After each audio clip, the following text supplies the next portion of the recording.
पंचमोऽध्यायः विनियोगः।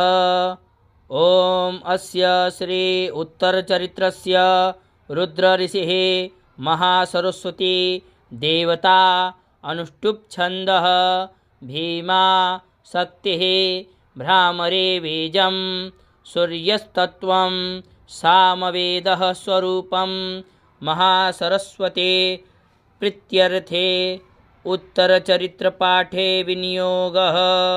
ध्यानम्। घण्टाशूलहलानि शङ्खमुसले चक्रं धनुः सायकं हस्ताब्जैर्दधतीं घनान्तविलसत् चेतां सुतुल्यप्रभां गौरीदेहसमुद्भवां त्रिजगता माधारभूतां महा पूर्वामन्त्रसरस्वतीमनुभजे शुम्भादिदैत्यार्दिनीम्। ॐ क्लीं ऋषिरुवाच। पुरा शुम्भनिशुम्भाभ्यामसुराभ्यां सचीपतेः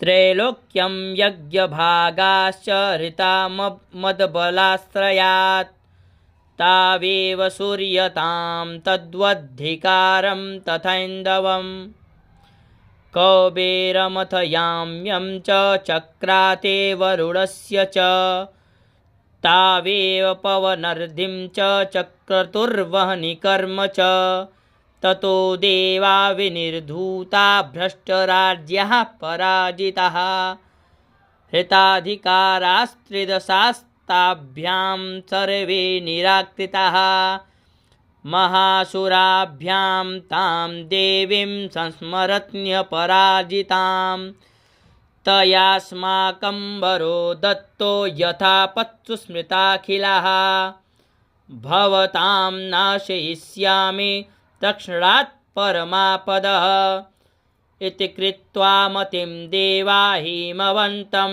नगेश्वरं जगमुस्तत्र ततो देवीं विष्णुमायां प्रतुष्टुवुः। देवा ऊचुः नमो देव्यै महादेव्यै शिवायै सततं नमः। नमः प्रकृत्यै भद्रायै नियता प्रणता स्मत्ताम्।